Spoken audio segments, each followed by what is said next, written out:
સૌથી સમૃદ્ધ સમાજમાં વર્ચસ્વની લડાઈ ચાલતી હોય તેવો ઘાટ સર્જાયો છે અને સુરતમાં ખોડલધામ મંદિર અને સંકુલ બનાવવાની જાહેરાતથી લેઉવા પાટીદાર સમાજમાં આંતરિક વિખવાદ જોવા મળી રહ્યો છે। પાટીદાર અગ્રણી ધીરુ ગજેરાએ નવું ખોડલધામ ઊભું કરવાના પ્રસ્તાવ સામે લાલાક કરી અને ધીરુ ગજેરાએ સુરતમાં અલગ ખોડલધામના વિચારને સમાજ વિરોધી ગણાવ્યો છે।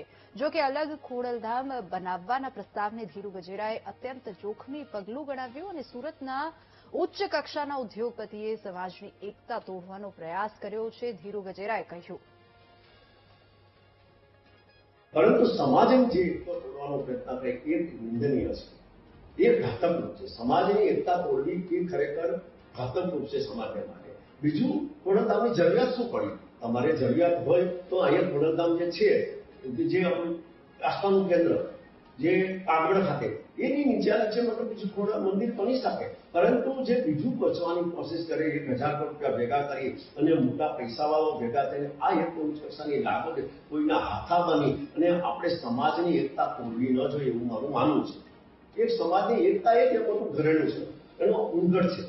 કારણ કે આપણે જોઈએ છીએ સમાજની એકતા સ્થાપક કેશુભાઈ ટાઈમમાં એટલે આડવો કર્યો શું થયું એ મારે નથી કે બધા સમાજના લોકો જાણે છે।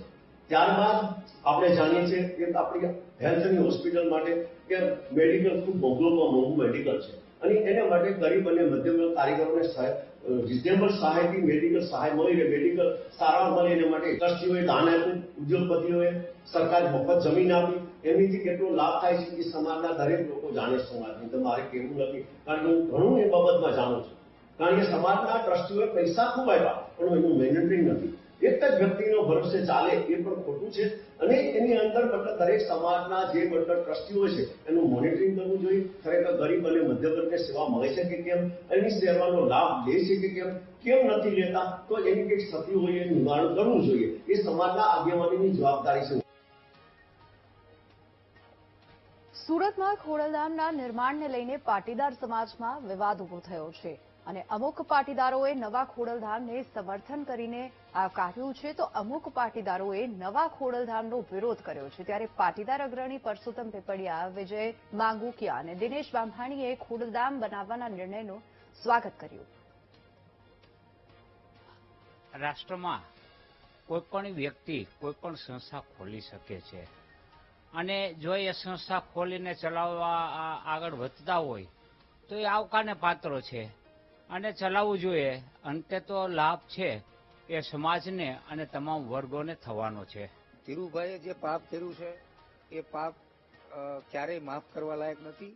લેવા કડવાનું ભેદરેખાઓ યુવાનો મિટાવી, કે લેવા કોઈ કડવા નહીં કોઈ લેવા નહીં, અમે પાટીદાર, આવી ભેદરેખાઓને મિટાવીને યુવાનો જ્યારે આગળ વધતા હોય, આવનારી પેઢીને જ્યારે એવી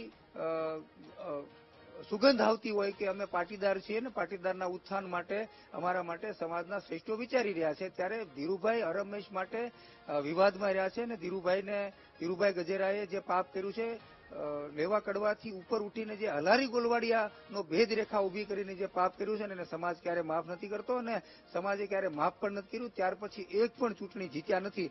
સુરતમાં અન્ય લોકો દ્વારા સામાજિક સંકલ્પો અને સામાજિક સંસ્થાઓનું યોગદાન હંમેશા સુરત આગળ રહ્યું છે, ત્યારે અન્ય કોઈ સંસ્થા પણ બનાવવાની વાતચીત ચાલી રહી છે, પરંતુ ખોડલધામ સંસ્થા અને ખોડલધામ ટ્રસ્ટ, ખોડલધામ મંદિરના જે પ્રકલ્પો છે તે 2022થી સમગ્ર ગુજરાતના 4 ઝોનમાં અલગ અલગ રીતે પ્રસ્થાપિત કરવામાં આવ્યા છે।